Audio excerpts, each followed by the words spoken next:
அஸ்ஸலாமு அலைக்கும் வரஹ்மத்துல்லாஹி வபரகாத்துஹு. ஒவ்வொரு ஆத்மாவும் மரணத்தைச் சுவைத்தே தீரும் என்கிறது புனித குர்ஆன். இந்த உலகில் நாம் எதைச் சாதித்தாலும், எங்கு ஒளிந்து கொண்டாலும் மரணம் நம்மை தேடி வரும். ஆனால் அந்த ரூஹ் நம் உடலை விட்டு பிரியும்போது உண்மையில் என்ன நடக்கும்? நாம் எதை பார்ப்போம்? அந்த வழி எப்படி இருக்கும்? வாருங்கள் விரிவாக பார்ப்போம். மரணத்தின் ஆரம்பம். ஒரு மனிதனின் வாழ்நாள் முடிவுக்கு வரும்போது வானவர்கள் இறங்கி வருகிறார்கள்.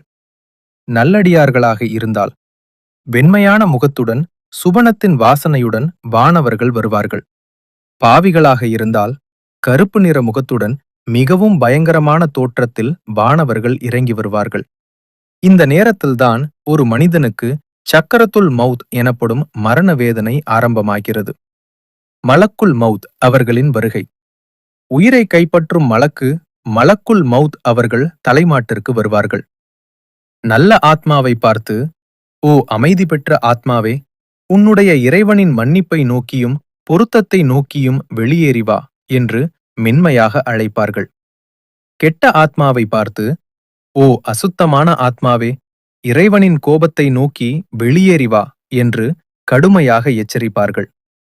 ரூஹ் வெளியேறும் விதம். நல்லவர்களுக்கு ஒரு பாத்திரத்திலிருந்து தண்ணீர் தடையின்றி வழிந்து ஓடுவதைப் போல மிக எளிதாக ரூஹ் வெளியேறும்.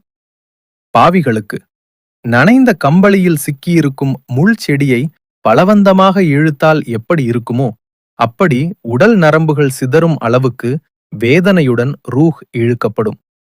ரூஹ் வெளியேறிய பின் நமது கண்கள் அதை தொடர்ந்து பார்க்கும். அதனால்தான் மரணித்தவர்களின் கண்கள் திறந்தே இருக்கின்றன.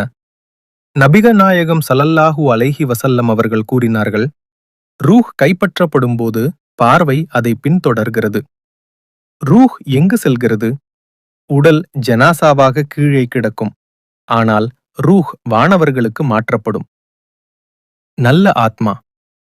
வானுலகிற்கு அழைத்துச் செல்லப்படும்போது ஒவ்வொரு வானத்திலும் உள்ள வானவர்கள் இந்த மனம் வீசும் நல்ல ஆத்மா யாருடையது என்று பாராட்டுவார்கள். இல்லியீன் என்ற இடத்தில் பெயர் பதியப்படும். தீய ஆத்மா. வானுலகக் கதவுகள் திறக்கப்படாது. அங்கிருந்து தூக்கி எறியப்படும். சிஜிஜீன் என்ற இடத்தில் பெயர் பதியப்படும். சகோதர சகோதரிகளே, அந்த தருணம் நமக்கும் ஒரு நாள் வரும். அன்று நமது ரூஹ் மென்மையாக பிரிய வேண்டுமா அல்லது வேதனையோடு பிரிய வேண்டுமா என்பது இன்று நாம் வாழும் வாழ்க்கையில்தான் இருக்கிறது. அல்லாஹ் நம் அனைவரின் மரணத்தையும் ஈமானோடு ஆக்கி வைப்பானாக.